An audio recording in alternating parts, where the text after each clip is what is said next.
Good evening, America.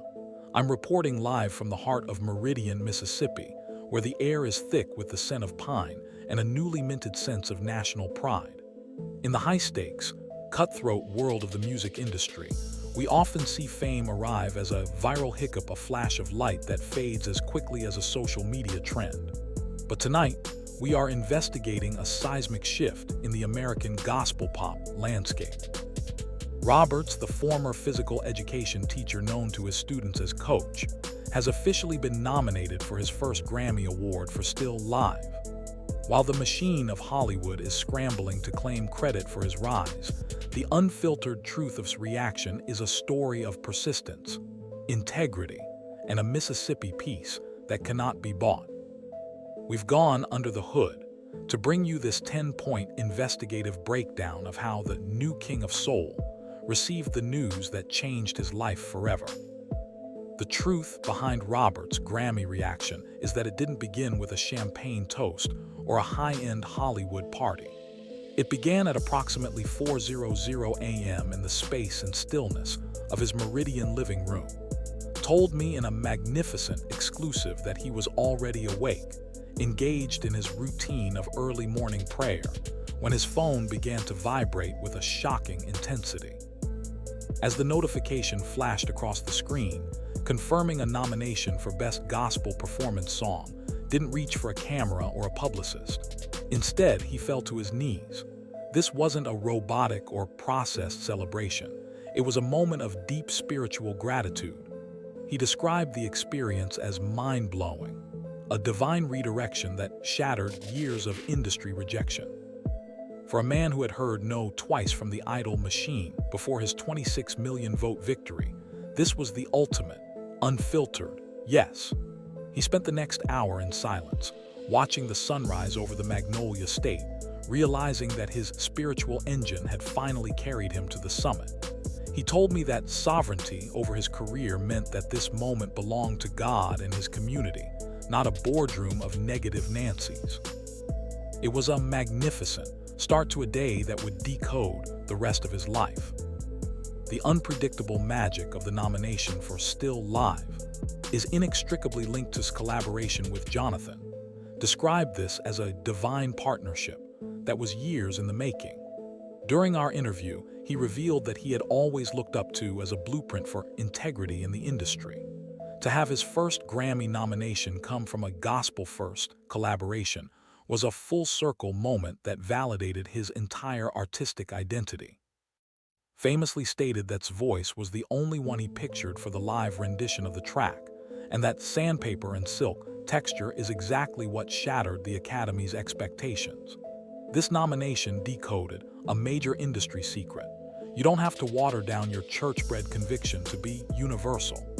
The synergy between grit and Jonathan's silk created a soulful bliss that the machine simply couldn't ignore.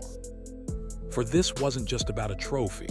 It was about the persistence of a sound that remains unapologetically rooted in the soil. It proved that gospel pop is a bankable future and a magnificent force of healing in a processed world. Perhaps the most magnificent part of the Roberts reaction was how quickly he pivoted from the nomination to his daughters. Told me that his first coherent thought after the shock wore off was, "I won for my kids." For this girl dad, the Grammy nomination is more than an accolade. It is a legacy for, and the youngest, Grace. He told me that his bankable future is entirely focused on providing them with a safe haven of security. This hierarchy of values is what makes recession-proof in the hearts of Americans. He refused to let the noise of the nomination interrupt their morning routine. While most nominees were scheduling luxurious breakfast interviews, was focused on the hustle of school prep and braiding hair. He wanted his daughters to see that faith, hard work, and heart are the only things that truly matter on the road to a throne. This unfiltered devotion to his role as a father is the secret engine of his character. He told me that if the Grammy is the silk, his daughter's laughter is the grit that keeps him grounded. 2. Being a good dad is the only sovereignty that is truly magnificent. Even with a Grammy nomination in his hand, remains tethered to his coach Roberts' past. He told me that he spent a significant portion of his nomination day thinking about the gym floor at elementary. For the transition from whistle to world stage has been a divine redirection, but he refuses to leave the integrity of the classroom behind. He viewed the nomination as a testimony for every student who ever felt like an underdog. He told me that persistence is a lesson he taught in the gym long before he sang it on a stage. The most magnificent messages he received that day weren't from other celebrities, but from former students who saw Coach on the national news. This connection to his roots is why he remains unapologetically. He hasn't let the luxurious lifestyle of a nominee turn him robotic.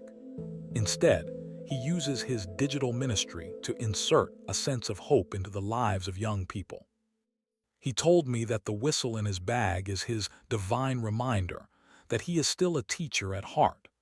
The Grammy is just a bigger gymnasium for his message of heart and grit. In the wake of the nomination, the industry machine went into a cutthroat frenzy, but's manager was already standing as the shield. The truth of their relationship is built on a no-dime management model, famously takes zero commission from personal earnings. This divine partnership is what allowed to react to the nomination with sovereignty rather than fear. They shared a moment of space and stillness on the phone, a magnificent recognition that their independence had paid off. Persistence in protecting name-clear status is the reason could politely decline the robotic and processed offers that flooded in that afternoon. They have decoded the reality that integrity is the most bankable asset an artist can have in 2026. This cutthroat focus on spirit over his ROI is what keeps his safe haven intact. The nomination wasn't just for a singer. It was for a team that refused to be boxed in by the fakes of Hollywood. This unfiltered loyalty is the secret engine that will carry to the CryptoCom arena with his head up and his spirit right. One of the most shocking parts of the Roberts reaction was his refusal to participate in the processed hype machine. While publicists were screaming for high-stakes photo shoots, opted for the Mississippi piece of a quiet day in Meridian. He told me that leaving the spotlight for a few hours was essential for his mental health. He didn't want the unpredictable magic of the nomination to turn him into a processed product. This sovereignty over his own narrative is what keeps his instrument so raw. He politely declined the laurel key to the city and various red carpet noise to stay grounded in his safe haven. He spent the afternoon on his porch, decoding the weight of the moment in space and stillness. This persistence in his roots is why he remains the underdog king. He told me that he doesn't need a luxurious lifestyle to feel magnificent. He just needs the soil of the Magnolia State and a clear spirit.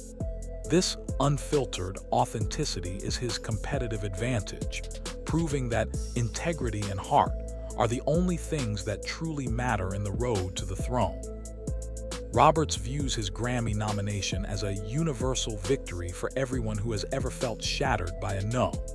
He told me that his sandpaper and silk vocals are a testimony for the people in the pews who have been told they aren't processed enough for the machine. This nomination decoded the future of gospel pop, showing that the truth of the soul is more bankable than any robotic trend. He told me that his church-bred conviction is his vocal armor, and the nomination is the seal of approval on that armor. He wants to use this magnificent platform to heal those who feel boxed in by their circumstances. This digital ministry is his primary focus as he prepares for the February 1 ceremony. He isn't walking onto that stage to be a celebrity. He's walking on as an unapologetically soulful mentor who has shattered the glass ceiling of the machine. This persistence in his mission is what makes his 26 million strong congregation so loyal. He is the universal artist who hasn't forgotten the grit of his journey, turning his shadows into a magnificent light for the world.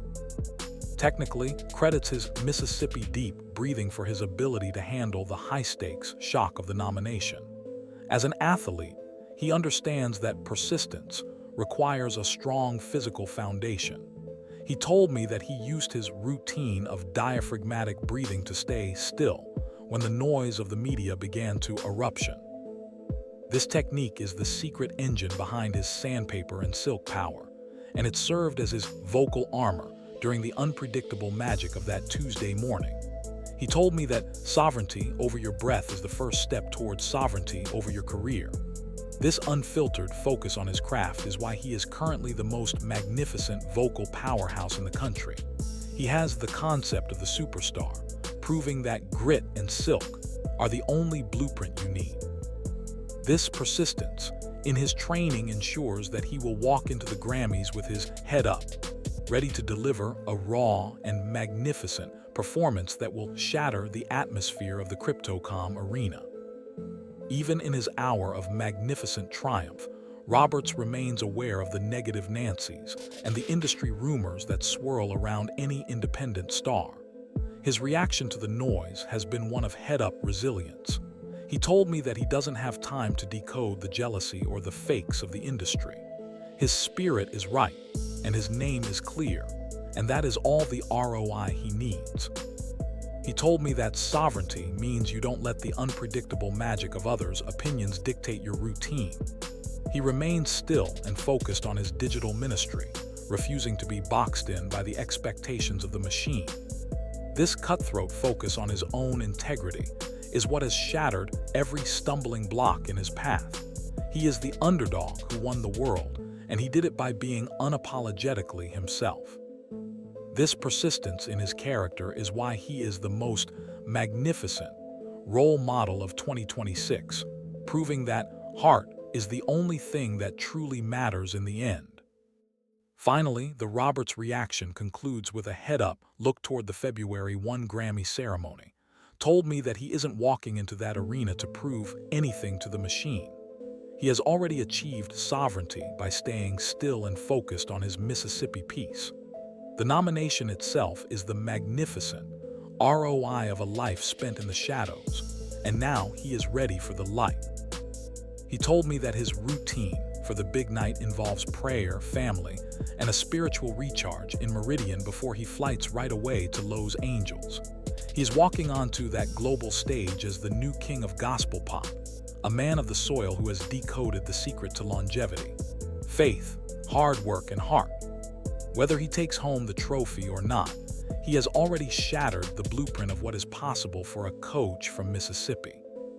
He is the unfiltered truth of 2026, a magnificent reminder that your persistence will eventually lead you to the throne. Long live the coach, long live the king.